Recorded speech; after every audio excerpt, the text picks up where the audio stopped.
recognizing the distinguished presence of Honorable Roland Roy, the Acting Prime Minister, Honorable Dr. Irving McIntyre, Minister for Finance, Economic Development, Climate Resilience, and Social Security, Honorable Kozia Frederick, Minister for Environment, Rural Modernization, Carinago Upliftment, and Constituency Empowerment, Honorable Julian Defoe, Minister of State in the Ministry of Agriculture, Forestry, Blue and Green Economy, Honorable Darren Lloyd, Parliamentary Secretary in the Ministry of Environment, Mistress Lydia Capitolin Toussaint, the Acting Chief Personnel Officer, Mr. Ryan Ansem, the Permanent Secretary within the Ministry of Agriculture, Fisheries, Blue and Green Economy,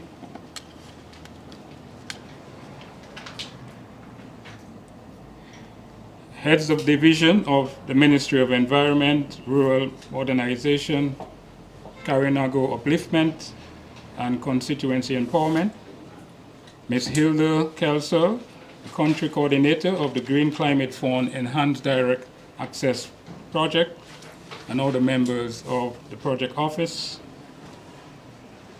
Mr. Imran Kofi, the Housing Manager, Ms. Norma Anthony, and other Ministry of Environment and Forestry Division in particular staff, ladies and gentlemen, members of the media, a very good afternoon to everyone. And to me, as the PS representing the ministry, it's a considered privilege and pleasure to welcome you to today's official launch of what we call Output 4 of the Green Climate Fund Enhanced Direct Access Project. The project is spearheaded by the Green Climate Fund Enhanced Direct Access Project Office within the Ministry of Environment, Rural Modernization, Carinago Upliftment, and Constituency Empowerment.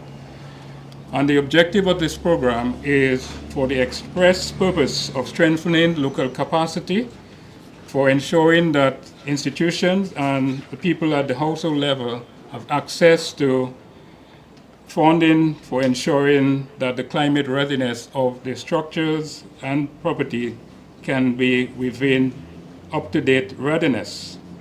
And for us this afternoon, it's really the moment to celebrate. And because we have quite a bit of a lineup this afternoon in terms of the various players and stakeholders involved in the process, without further ado, I would wish to call on Ms. Kelso, who is the project coordinator, to give us an overview of the project. Ms. Kelso.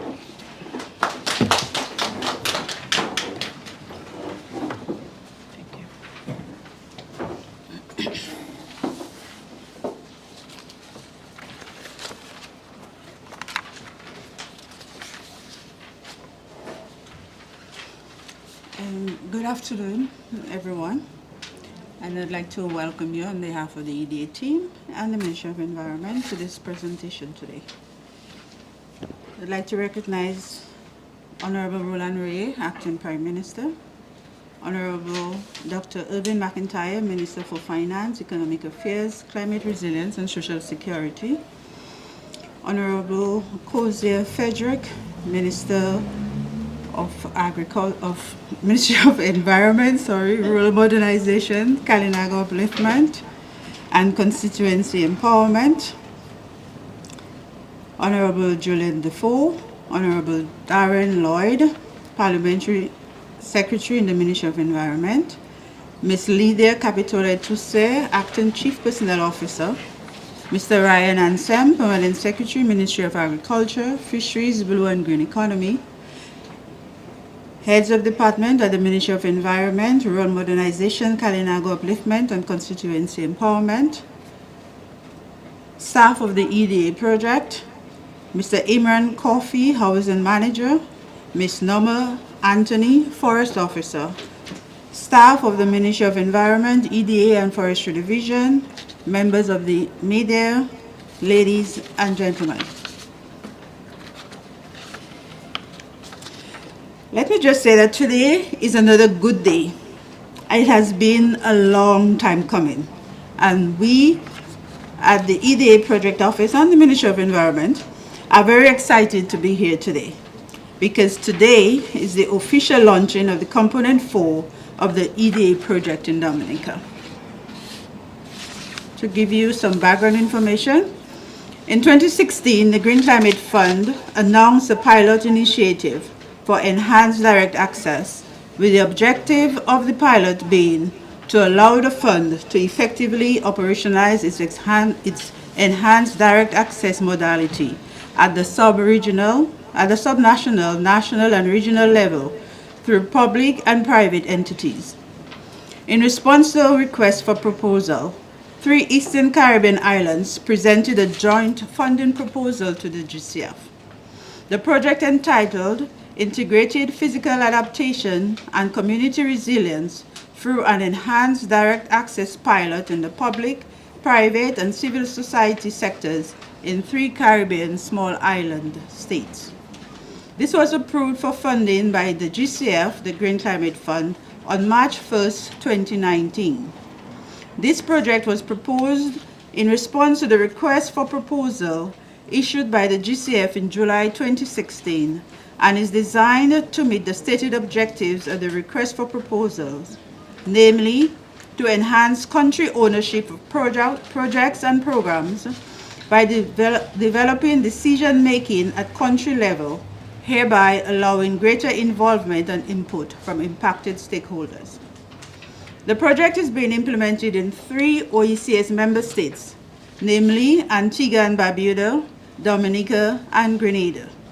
The Department of Environment of Antigua and Barbuda is the accredited entity to the GCF, and the Ministry of Environment, Rural Modernization, Kalinago Upliftment, and Constituency Empowerment is currently the executing entity responsible for the implementation of the EDA project activities in Dominica.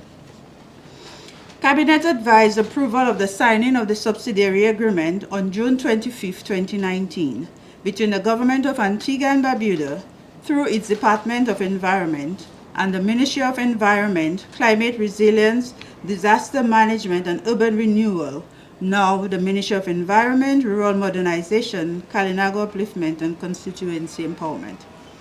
The EDA project has 5 components which will be implemented in Dominica. However, our focus today will be on Component 4. Before we get into that component, I will provide a brief overview of the other. Component 1 seeks to establish transparent decision-making processes and build a capacity. Under this component, the Project Management Committee was established. Projects selected under Component 2 were approved by the Technical Advisory Committee, which is the National Climate Change Committee, and endorsed by the Project Management Committee.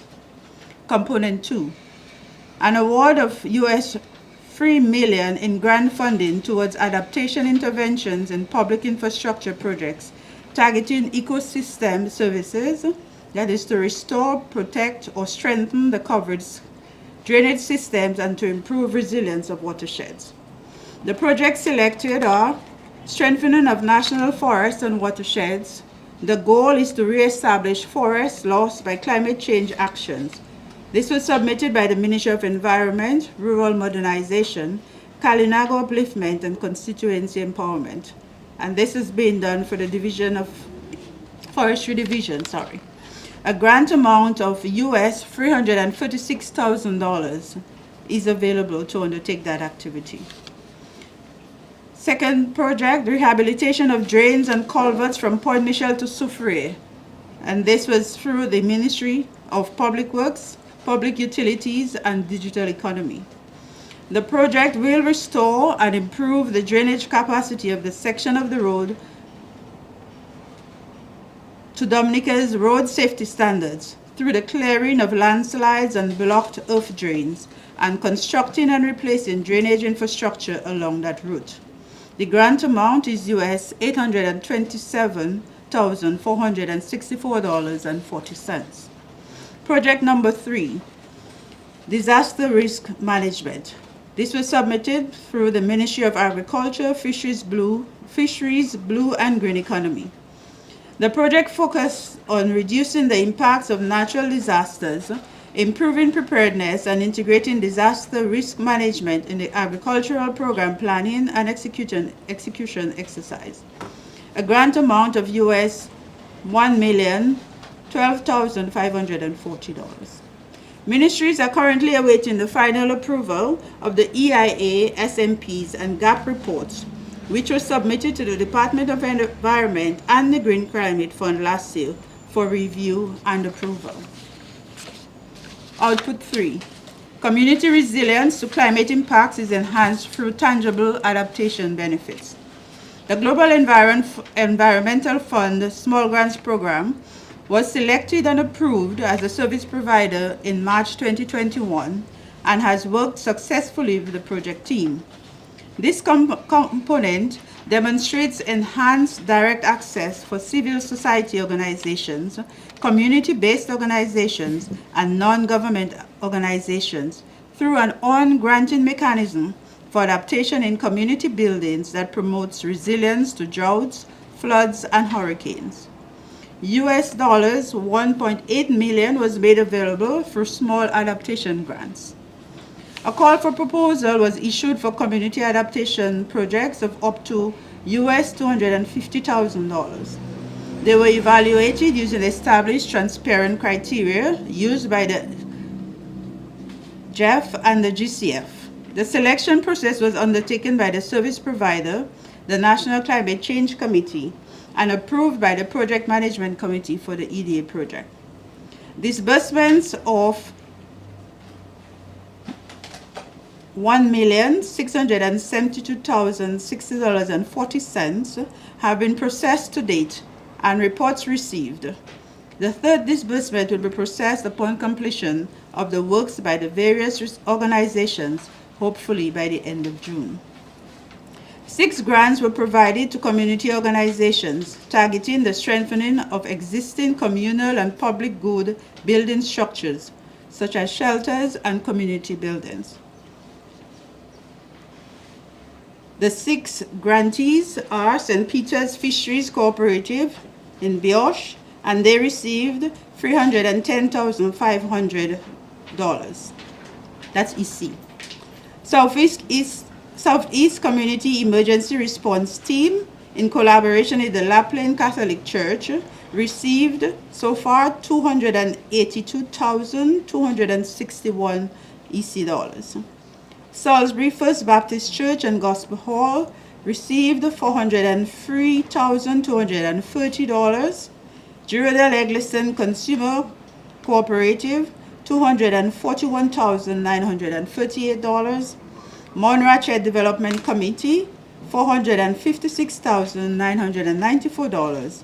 Atkinson Disaster Committee, $295,702 EC dollars.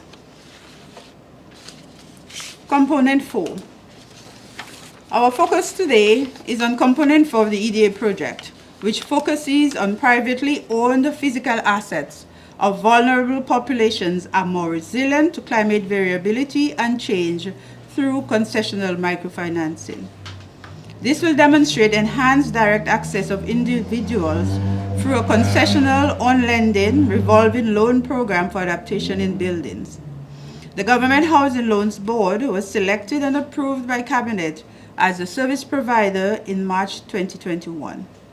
However, the agreement was only finally approved in March 2023. This was due to financial issues experienced by the accredited entity.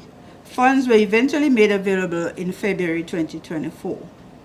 Under this component, individuals in the public sector can obtain soft loans of up to $75,000 US dollars or 200,000 EC at an interest rate of 2% to undertake various adaptation interventions.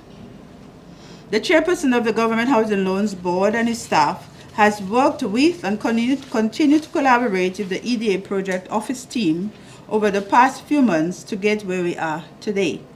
The EDA project office would like to take this opportunity to thank him and the board for their patience, cooperation, and commitment to seeing the implementation of this component through. The EDA project would also like to thank the Green Climate Fund, Ministry of Environment, for the new experiences. It was indeed a steep learning curve for everyone involved. Service providers, the various ministries, for your patience and cooperation, and especially the Government Housing Loans Board and staff for their collaboration and understanding. I would like to take this opportunity to thank again the rest of the EDA team. We are still small, 3 number. However, we are not daunted by the task ahead and are moving steadily ahead with the implementation of the project. We look forward to continuing to work with all stakeholders towards the successful implementation of the EDA project here. Thank you for listening.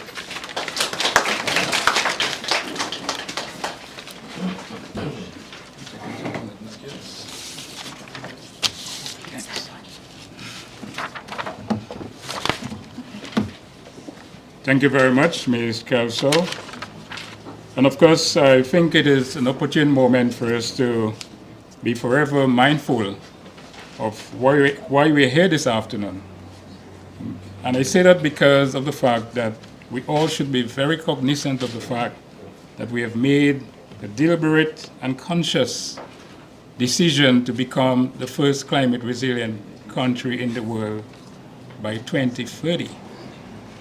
And one of the key result areas that we recognize we must get it right in order to realize that end, or that means rather, because it's an ongoing process. It's not a journey. That we understood very early on that we have to have and to build very strong communities. And one may ask, why do we have the Government Housing Loan Board on board this afternoon? And I would, with much pleasure, remind you all that most of the public servants are first responders whenever one of the extreme weather events will hit us again. We know it's a situation, a condition we have to live with, so we have to make sure we are well hardwired. And one of the ways of doing that is to ensure the first tier of protection, that we ensure the first respondents are very well taken care of. So it's by no coincidence we have with us this afternoon the chairman of the Government Housing Loans Board, Mr. Felix Thomas, who would share with you his own comments and, I guess, extreme pleasure in why we are here this afternoon. I call to the podium now Mr. Felix Thomas to give us his remarks.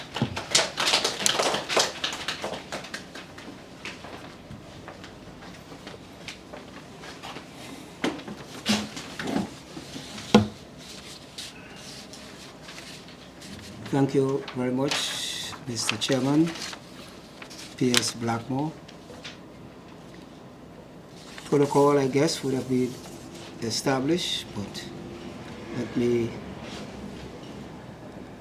mention the Honorable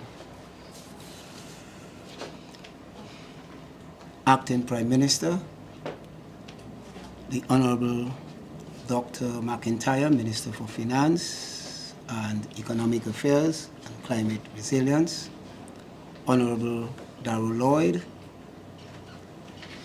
Mrs. Lydia Capitole Toussaint, Chief Personnel Officer, Mr. Ryan Ansem,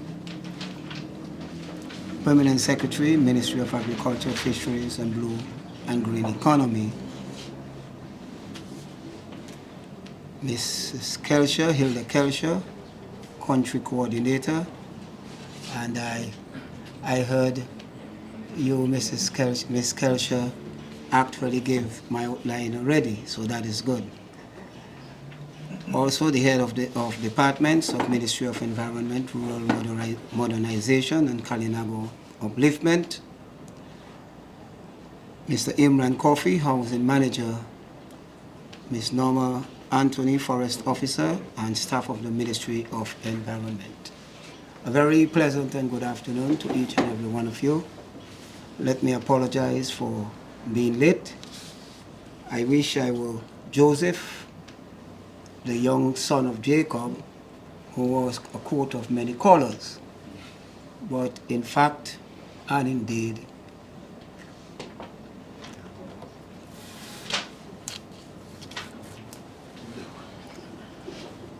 it's not so with me at all. Over the past maybe 4.5 years, members of my immediate family are not too well, and this afternoon, in fact today, my 3 daughters not well, dropped one at the hospital. Wife is suffering with dementia, Parkinson's, and I have to give that daily care. And I have a daughter seriously suffering with lupus, and condition is not good. However, I wear the coat of many sorrows.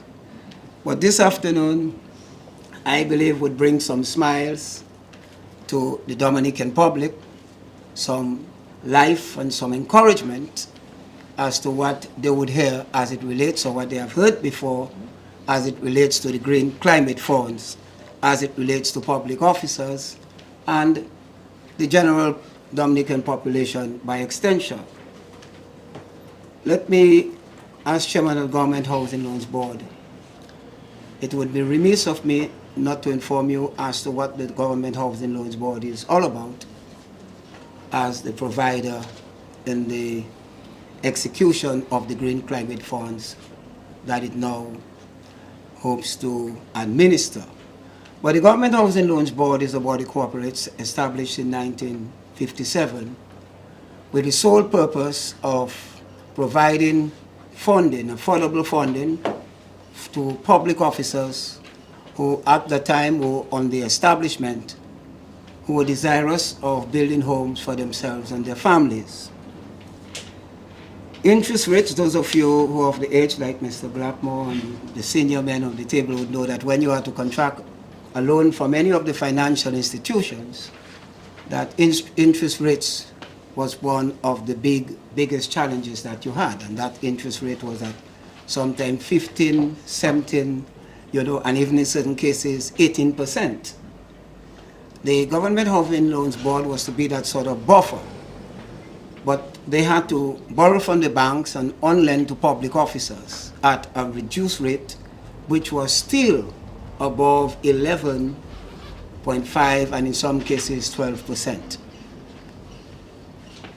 Upon the Labour Party government administration coming in 2000, and with the advent of the austerity measures, and that there were several public officers who had contracted loans under that institution, and the austerity measures that mandated some 5% in reduce of wages, we had the unenviable task, so to speak, to seriously consider some reduction and relief to public officers. With the assistance of the Minister of Finance, the Honorable Prime Minister and Minister for Finance, Mr. Honorable Roosevelt Skerrit, we were able to adopt an agenda of serious borrowing, even under austerity measures by the World Bank and the financial institutions. Because at that time, it was additional pressures on public officers who had their loans, and even those who were contemplating building homes for themselves. The Government Housing Loans Board undertake that serious responsibility, and to make a long story short, have reduced that sort of rate, starting from a reduction from the 11.5% to 9%, down the road to 8.5%, down the road to 7.5%, down the road to 6%, and down the road to 5.5%. This brought a lot of relief. But in addition to that, there is no such thing as low-cost building, because you do not control the cost of material, you do not control the cost of labor, and these are things that continue to climb every day. So the Government Housing Loans Board was given the task of seriously addressing again these high interest rates. And housing, as we all know, is one of the prime necessities of life. And in addition to that, you give any young man in your country, you allow him to have a home that he can call his own, you will have the vast majority of your young people staying back to work and develop your country. And this It's not fairy tale, it is a proven fact. So we had certain challenges because the banks are concerned of making interest, and we were only by law to borrow from one financial institution. So a lot of recommendations had to be made, and I want to thank the entire cabinet of the Labour Party administration for realizing that certain drastic changes and amendments had to be done to that act. We were able to borrow from other financial institutions at much reduced interest rates, and to date we have borrowed with the kind and through the kind cooperation of the Honorable Minister of Finance and Prime Minister well over $300 million that we were able to grant loans to public officers. The advent of Hurricane Maria taught us lessons that we had even learned and yet forgotten during the period of Hurricane David. Maybe many of you all were not born at that time. Were you born yet, Mr. Blackmore? Of course. You see? At least we had to laugh a little bit, all right? Too much tension inside there. So we did not learn the lessons from David, and there were some still bad practices in construction. Not because people wanted to adopt bad practices, but people wanted to do things the cheap way. Monies and interest rates, as I said, a big deterrent. And we are faced and challenged by these climatic conditions, not every 10 years, but yearly. And as I said, housing is an essential part of human society of life. How could you allow or afford for public officers to face those challenges, build, applying proper building practices at an affordable rate and a cost that is conducive, or an interest rate that is conducive? But it came on in following Hurricane Maria that even houses that were insured, and some of you who maybe would have suffered that the insurance would tell you that you were underinsured, and the amount that you would get to repair your home was still insufficient. And there, again, the government stepped in and advanced an amount of over $5 million that would be granted to the Government Housing Loans Board to on-lend at 2%. So that actually started, I think, Ms. Kelshel, the Green Climate Fund, or gave them the initiative to do that. Would you say that? So you owe Government Housing Loans Board a bigger portion, right? But in addition to that, looking at certain categories of public officers who are below a certain salary or income, they would not be able to afford a house. Mark you, as I say, your salary could be $10,000 or $10 million, and Mr. Blackmore could be drawing $2,000. He's better off than you. It's not the salary scale that you have, it's the commitment that you have. Because you may have a public officer with a salary scale of, let's say, $5,000 or $6,000, but his light bill is higher.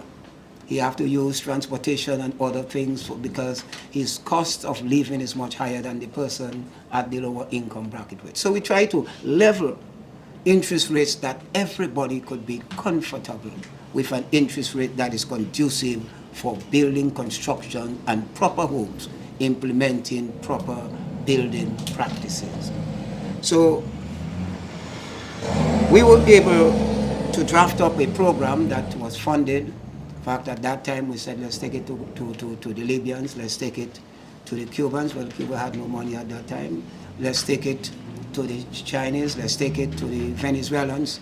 And we received well over $49 million that enabled the government to grant monies, make monies available to the Government Housing Loans Board to on-lend to public officers at 4%.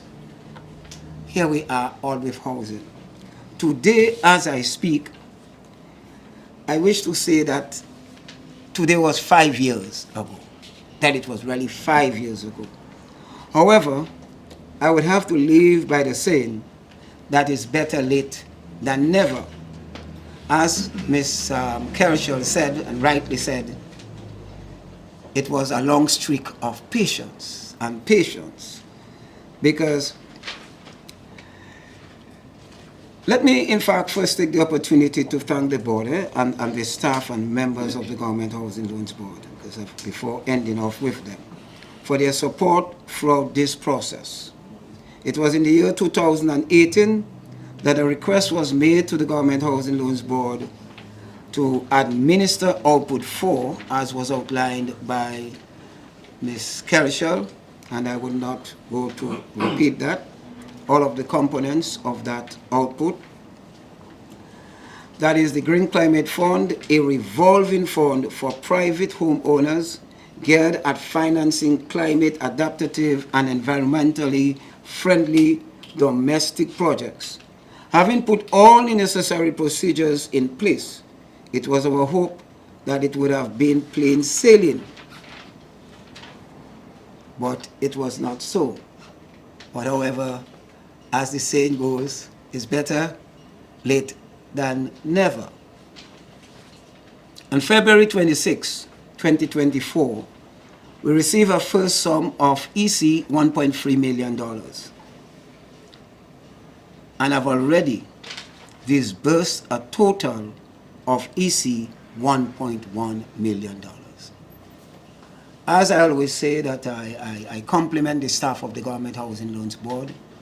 They have worked and they demonstrated that following Hurricane Maria as well. That office was maybe the only office or semi-quasi-government office that was never closed. It was like the port, because we realized we had to deal with real situation and that situation of housing. But from the time that that project was initiated, all the preparatory work had been done. Visit sites, calling people, discuss, look at their projects, brought persons from planning on board, brought in assessors, and ensured the necessary groundwork was made that as soon as that money would be made available, it would be shooting off from the barrel of the gun right away. So that is why we were able to spend $1.1 million in such a quick time. But it is, how should I say it? It is customary. It is a practice of the Government Housing Loans Board.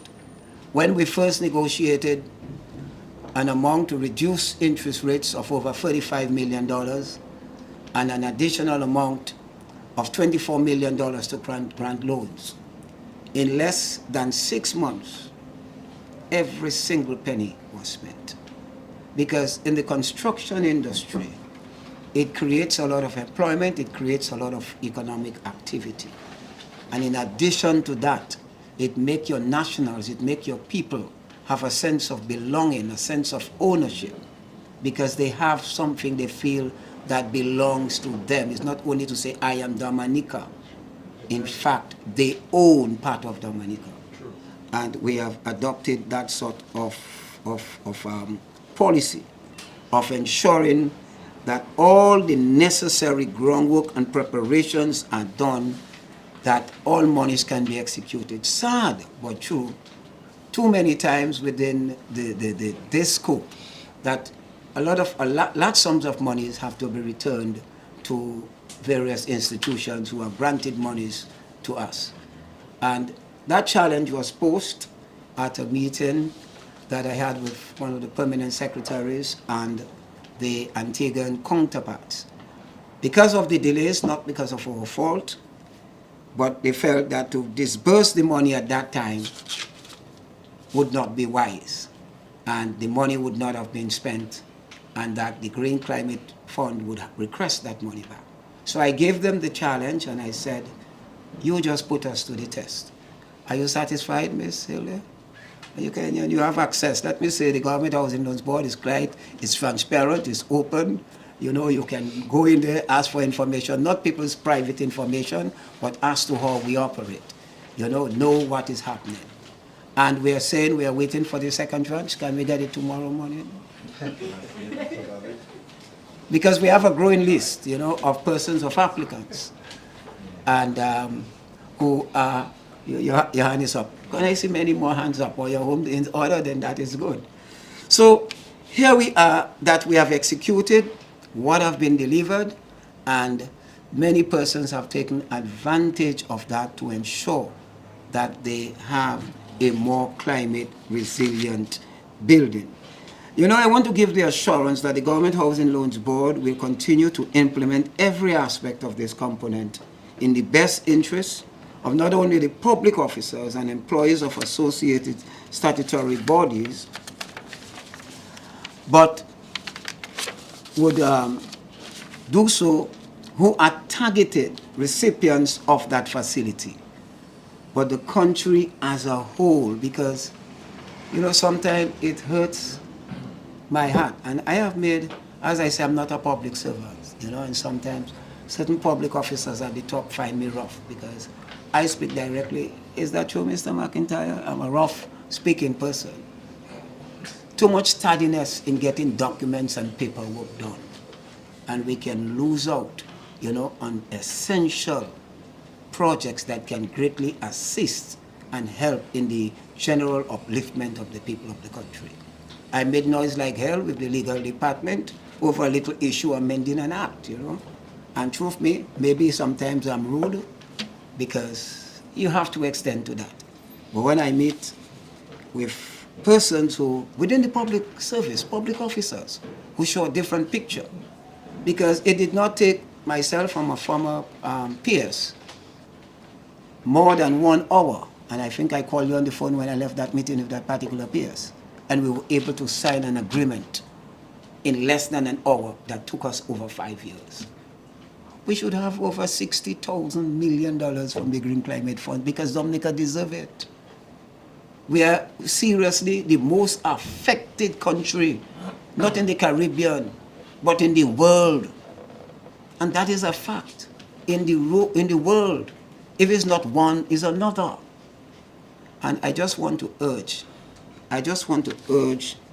the ministry that is responsible for that, that every attempt is being made or is made to ensure that everything on the Green Climate Fund to help secure and improve and make Dominica the first and best and most climate-worthy country in the world is a dream that comes true and a reality in practice and in effect.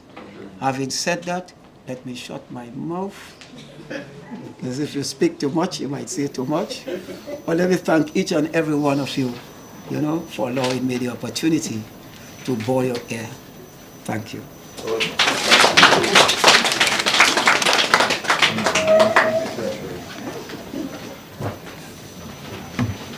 Thank you very much, Mr. Felix Thomas, the Chairman of the Government Housing Loan Board. Of course, we realize that the effort or the initiative is one that is very broad, since it's seeking to bring about very climate-smart properties. And your properties could be the structure, it could be your services. And I say services because we all know we live in a time when the now generation get totally bothered when basic things like internet and power is not available. And so under this facility, it also affords the Government Housing Loan Board and public officers to be able to assess funds for maybe bringing about renewable energy installation onto their properties. So the opportunities are endless. I would really urge all public servants to really be very cognizant of the facility and to ensure we really make use of the funds that is available to us. You heard Mr. Thomas asking for the second tranche. And on that note, I think it is an opportune moment to bring to the podium someone who I know is very passionate and an ardent doer in ensuring we have a better environment, of which the built and normal and natural environment is important to us. Honorable Coach Frederick, to give us some remarks.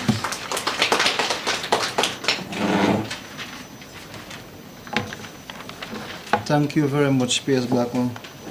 Let me first acknowledge my cabinet colleagues here.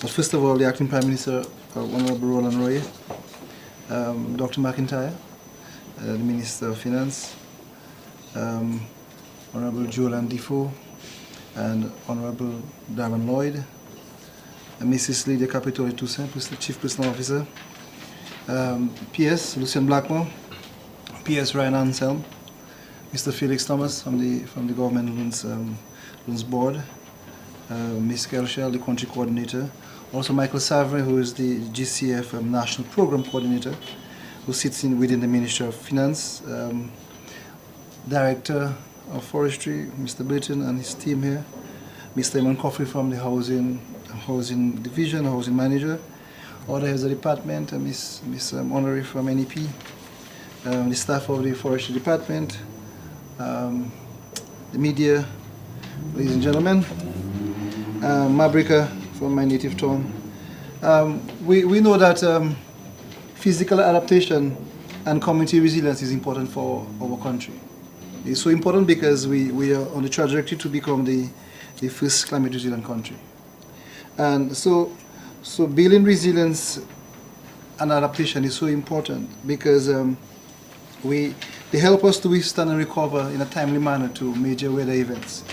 And these events also include pandemics and also other major climatic changes. Now, working with the Dominica government, the Dominica Housing Loans Board, will ensure that the public servants, I better say servants, have homes that are more resilient, and so they will bounce back quickly, and we will be able to see a reduce in the amount of damage to those particular massive and important investments. Also realize that having resilient homes and having people in resilient homes can for sure enhance social cohesiveness, and for sure it will encourage cooperation and facilitate, I believe, collective action. And it will help us to all be able to be well prepared in the time of crisis. Now, overall, the investments in physical adaptation and community resilience are essential for long-term sustainability and also for the well-being of our country. And so this is evident in our East Coast Road we're doing right now, in our HRP, the Housing Recovery Project, the houses in Cotton Hill, in Bellevue-Chopin, the EU-funded homes in the Salve constituency. Now, all of this is part of an integrated approach that we as a government deem very, very important. I spoke to social cohesiveness. We know for a fact that building infrastructure alongside our resilient initiatives foster stronger social bonds and especially trusts within the communities. We also realize that there will be an enhanced adaptability because we will integrate physical and also community resilience together to ensure that within the constructs of the ever-changing environment we are able to manage the emerging threats. We also know that in so doing we are able to have a number of sustainable solutions, and it's exactly what this project is targeting, and at the end we're able to have major economic benefits. But the real question is, why are we targeting public servants? The government has been on a move to ensure that we will build more than 5,000 resilient homes across the national space, and also to build homes for people who are most vulnerable. But we also realize that people within the public service are also a critical sector to look at. And so if we are able to assist public servants in a timely way, we'll have service continuity. It simply means that if they have good homes, they will be able to continue to function when there's a crisis. And also, they will be able to maintain their roles because they are important cog in the machinery of governance. So that's the first piece.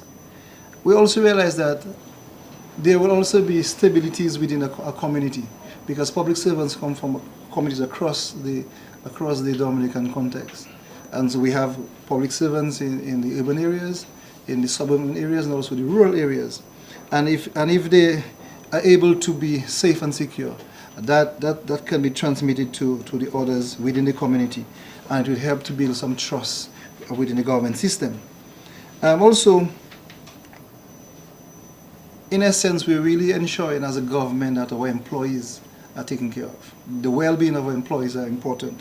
And so it will promote reducing the stress from being insecure. Let's imagine that you're a public servant and a major weather event happens and you have a leaky house and you're asked to report to duty.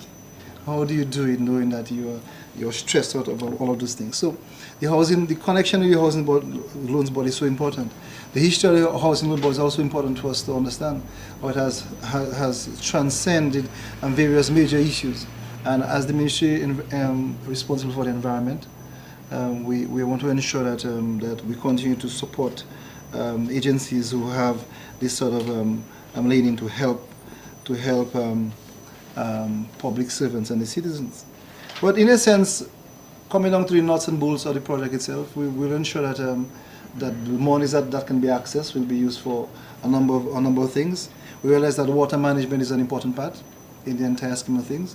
You can well imagine after Hurricane Maria, we struggled to get potable water.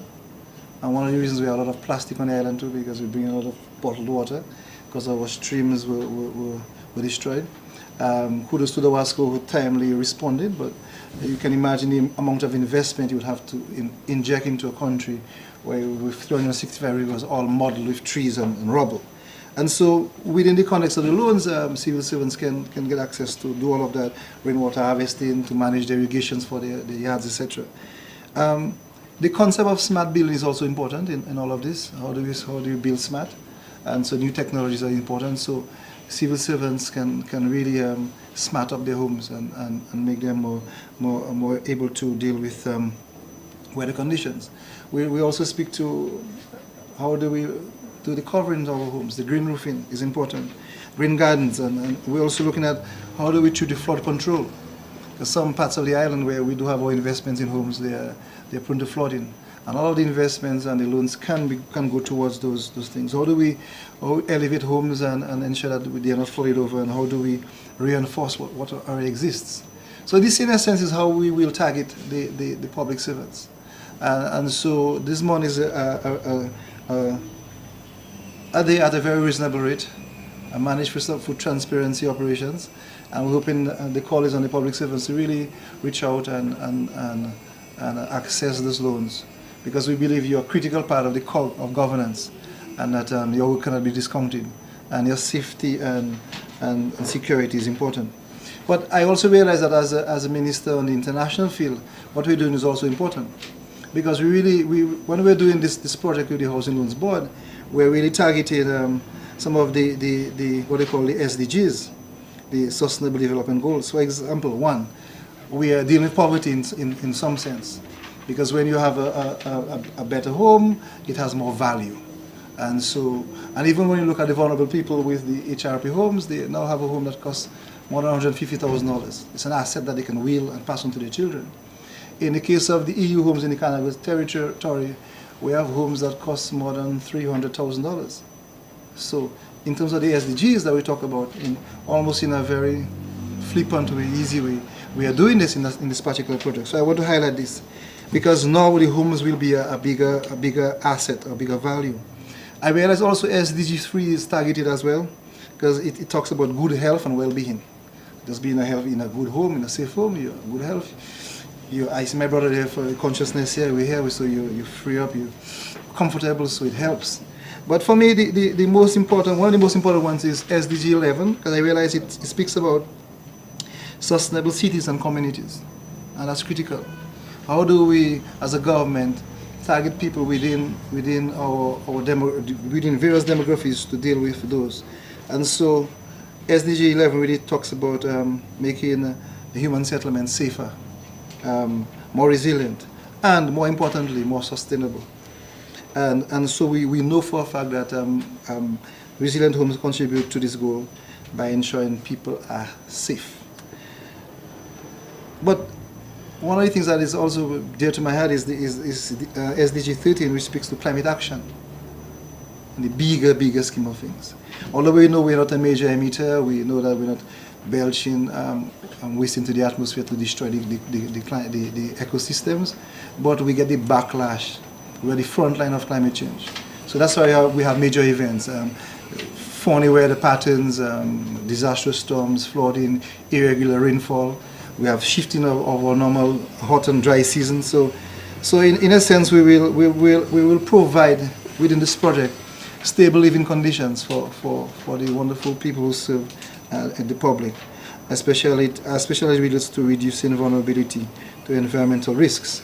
So our government will continue to work to contribute to the socio-economic development of our country by ensuring that we have stable communities that will, in a sense, create a space for better investments. So we can speak now to our international airport and the new homes we build in the Wesley area, for example, and how we can make investments in those areas because we have safe, stable homes and good infrastructure to ensure that more of the investments can come into our island. And so this is I think is so important for us.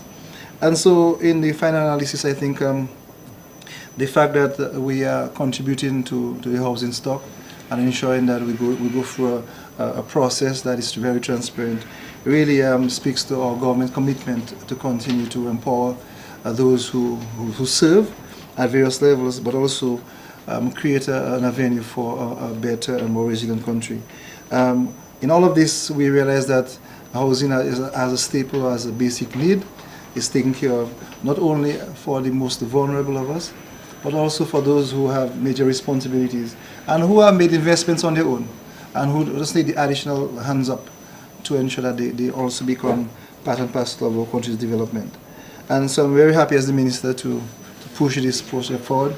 I want to thank the project team, Kelshal and her small team, who have been pushing this project on, and also sort of big up the folks at the Environmental Department in Antigua who've been carrying us on.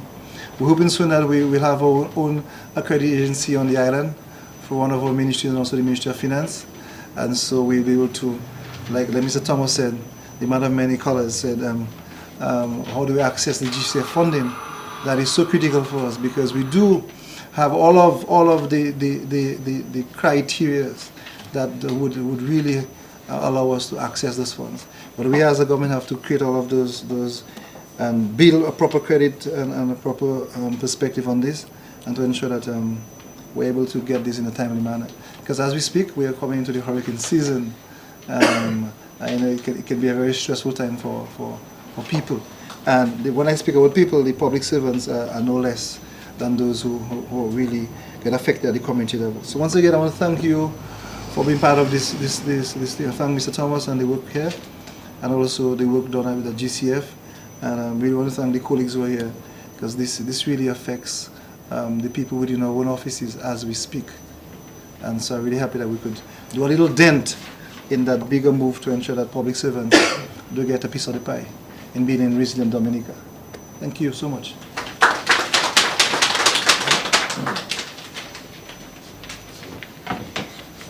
Thank you too as well, Honorable Frederick, Minister responsible for the environment.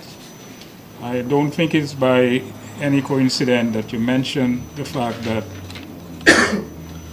the economic aspect of the home, and everyone here looking at the age group should be very cognizant of the fact as well that homes and real estate are some of the high value fixed assets in any part of the world. So of course we're looking at both the social as well as the economic, and one of the key factors we're paying very careful attention to is to ensure that we could dampen or nullify, or reduce, or even eradicate the severe socioeconomic shocks that we usually sustain after extreme weather events.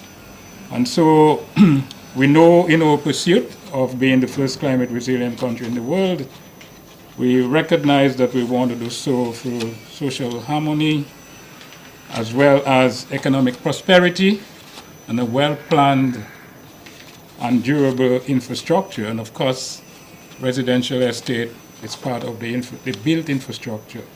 So it's by no coincidence we have the next person coming to the podium, who is the minister responsible for finance, and importantly as well, economic development, and even more relevant this afternoon, climate resilient.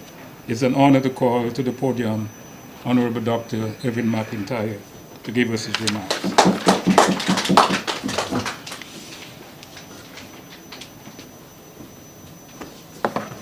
Thank you very much, PS. Let me first recognize Honorable Roland Roy, Acting Prime Minister, Honorable Kozia Frederick, Minister for the Environment, Honorable Julian Defoe, Honorable Darren Lloyd, Ms.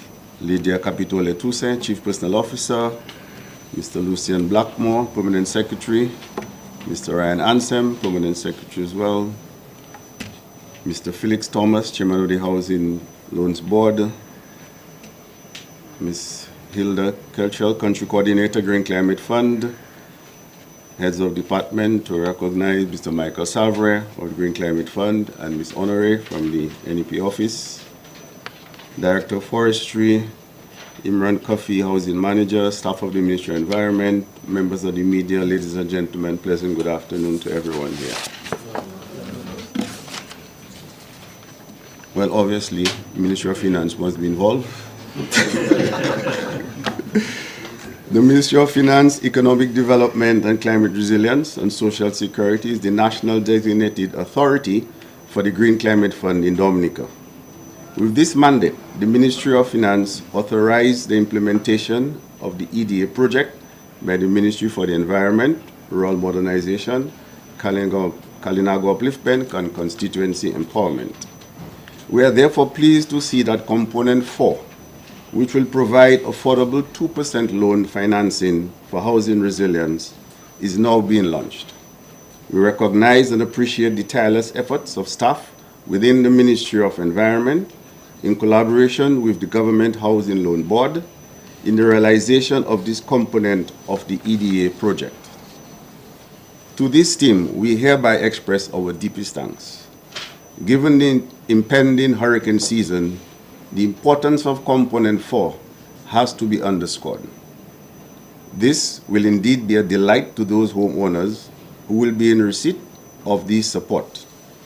The NDA calls on the Ministry of Environment, other line ministries, the private sector, NGOs, and CSOs to enhance our collective collaboration as we seek to realize the very ambitious national GCF country program of projects. We have collectively developed these projects, which are listed for all to see on the website of the Green Climate Fund. It is the expectation of the NDA that at least an additional 2 of these projects will be approved by the GCF towards the end of the year 2024. These will include Dominica Community Resilience Enhancement Project, which is being developed in collaboration with the Caribbean Community Climate Change Center. This US $24 million project will address local community-based climate resilient actions with a focus on agriculture, agro-processing, hurricane shelters, early warning systems, capacity development, and training. The second being approval for the National Financing Vehicle towards the end of the year 2024. This is anticipated, among other things, to scale up concessional financing nationally for climate resilience, like we are witnessing here today with Component 4 of the EDA project. The Ministry of Finance, in collaboration with the Ministry of Agriculture, Fisheries, Blue and Green Economy, United Nations Environment Program, and Conservation International, is looking towards June 12, 2024, when an inception meeting will be held with the stakeholders to develop a US $40 million integrated coastal zone management project for Dominica. The concept note and project preparatory funding has already been approved by the Green Climate Fund. This project, we anticipate, will deliver critical resilience to our coastal communities as we advance towards national climate resilience. We are also looking forward to an inception meeting on June 20 of 2024 with national stakeholders for the commencement of a mapping exercise. This is first part of a climate resilience urban development initiative, which is done in collaboration with the Ministry of Housing, Urban Renewal, Community Climate Change Center, and local stakeholders. Let me end by once again thanking the Ministry for the Environment, Rural Modernization, Kalinago Upliftment, and Constituency Empowerment for their tireless efforts in implementing this GCF EDA project. You may be well aware that obtaining GCF financing is difficult, but the procurement concessional financing is a critical piece for essential climate adaptation and resilience. Therefore, let me also take this opportunity to call on our partner line ministries and other national stakeholders that we are currently engaged with in developing additional projects to continue and enhance our collective collaboration. It is by this collective approach we can ensure the realization of these projects as we continue our march on the road to national climate resilience, and obviously being the world's first climate resilient nation. I thank you.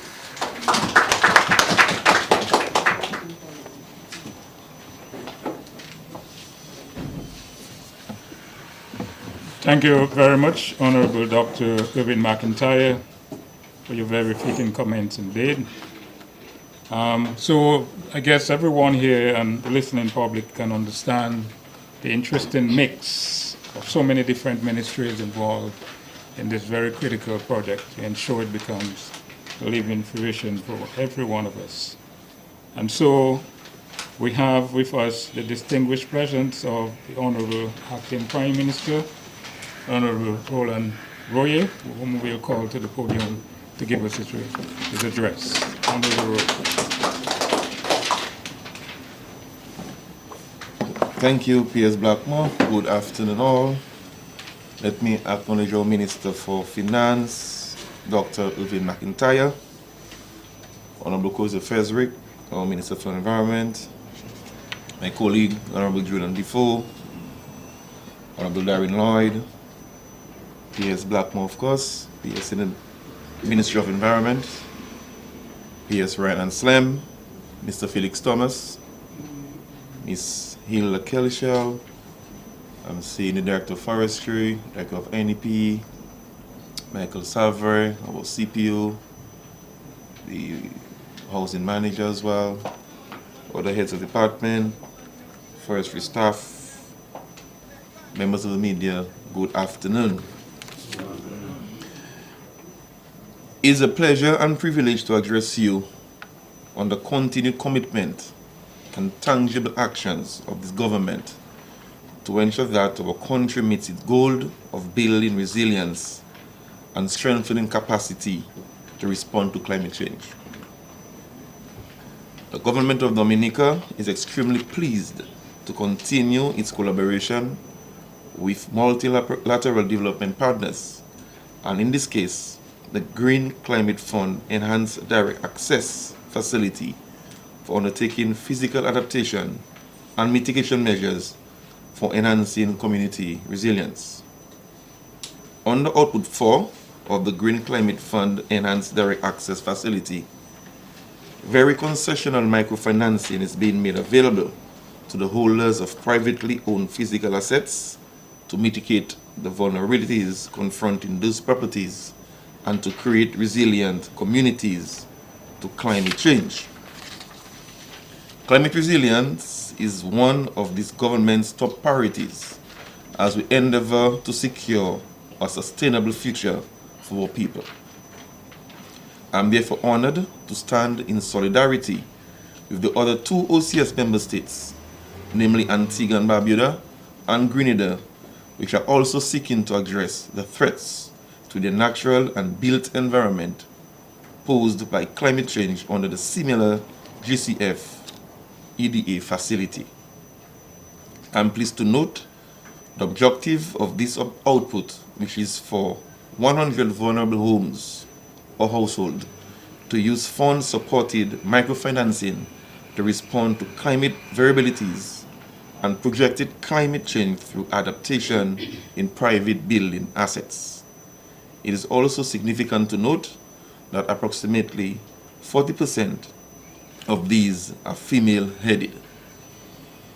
This component targets the building sector and will be implemented through the Government Housing Loan Board and the service provider. The Government Housing Loan Board was approved as service provider for this output by Cabinet in February 2021, and I take this opportunity to encourage those who qualify to take advantage of the services offered by the Housing Loans Board. The board has proven to be a reliable option for homeowners seeking to undertake new construction or make improvements to their homes. I want to commend Mr. Felix and his team for their conscious efforts to grow the board's portfolio and assist citizens to make their home ownership dreams come through. I wish also to underline the very concessionary terms of these loans, which are being provided at a rate of 2% of persons working within the public sector. Rates can be further lowered for persons in extreme poverty and or persons with special needs under the care. No single loan shall exceed $200,000 or 5% of the entire portfolio of the Revolving Fund program.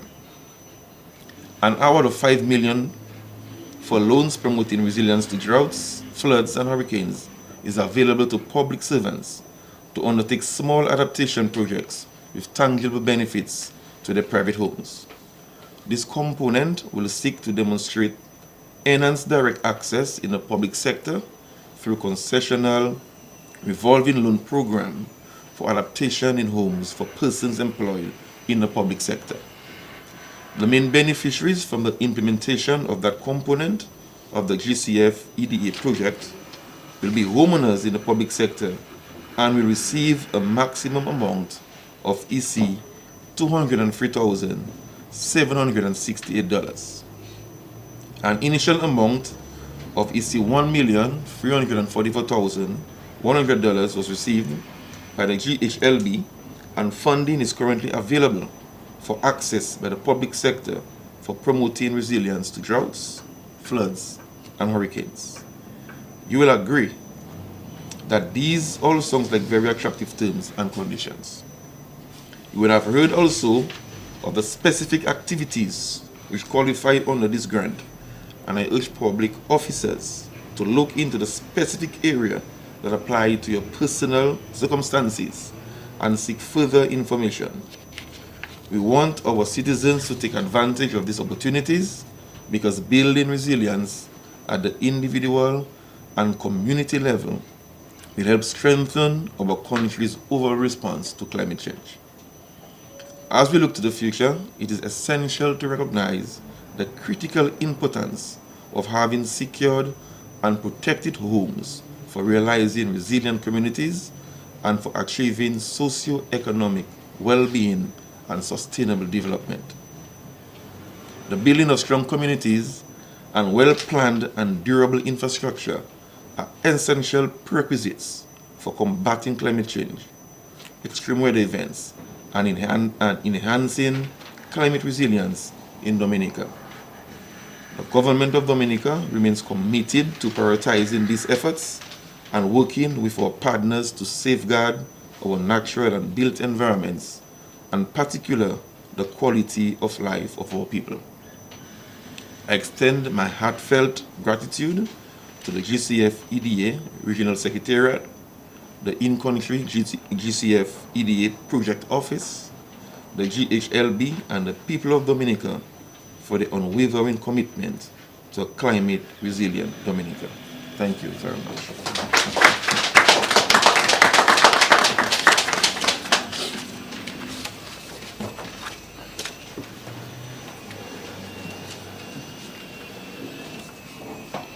Thank you so very much, Honorable Royer, the Acting Prime Minister of the Commonwealth of Dominica.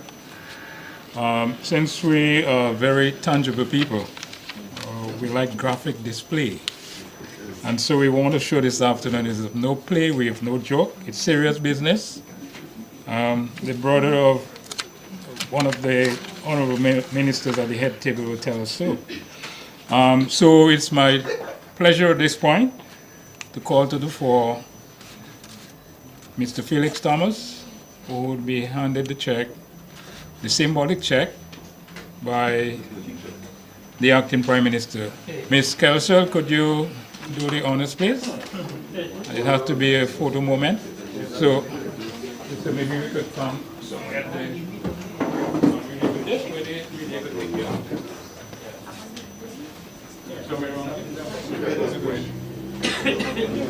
Maybe here? Maybe here.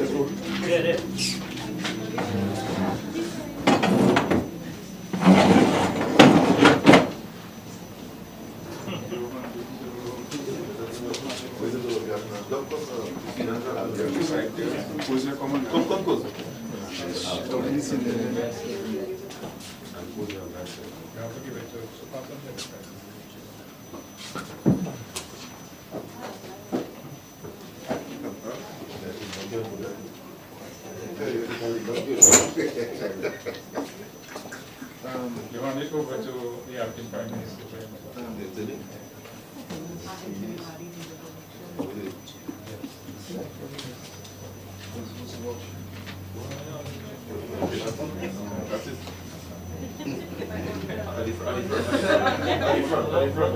Hold it, yeah. So, yeah. And use your other hand to hold one hand, Mr. Phillips, and use the other to yeah.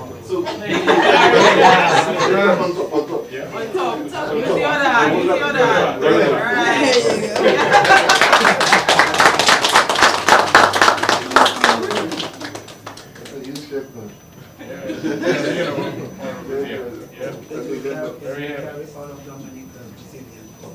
Right.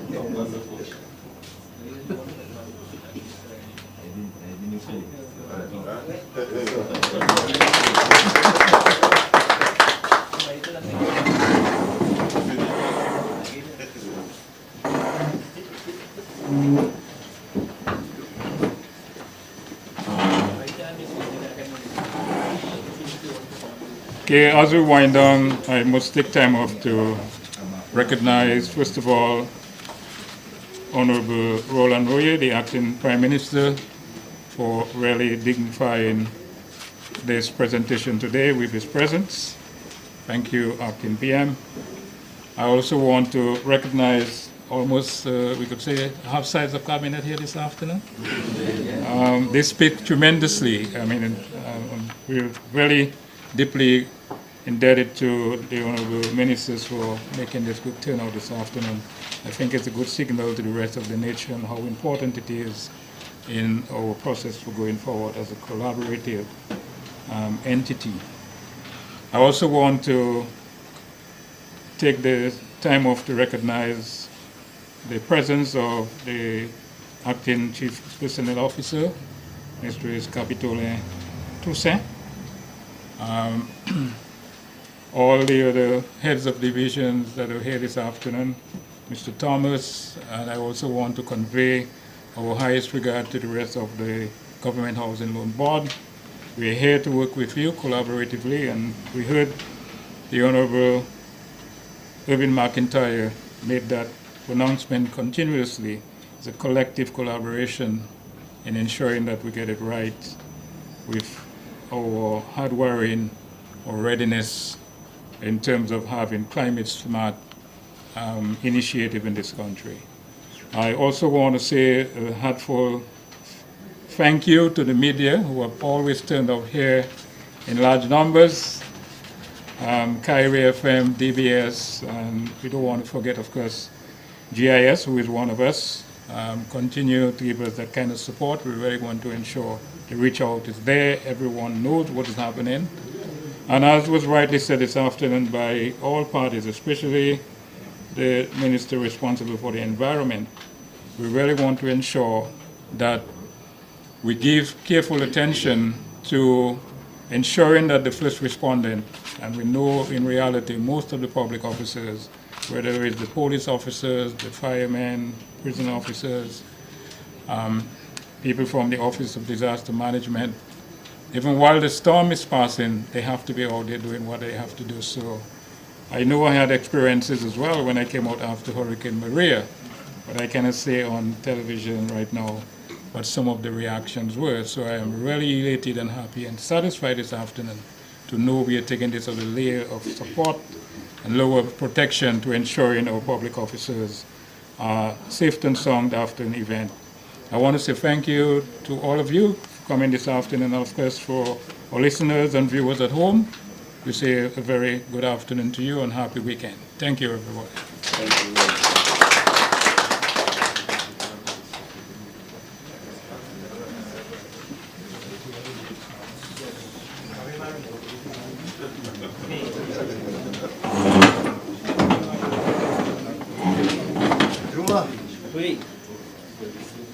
Juma.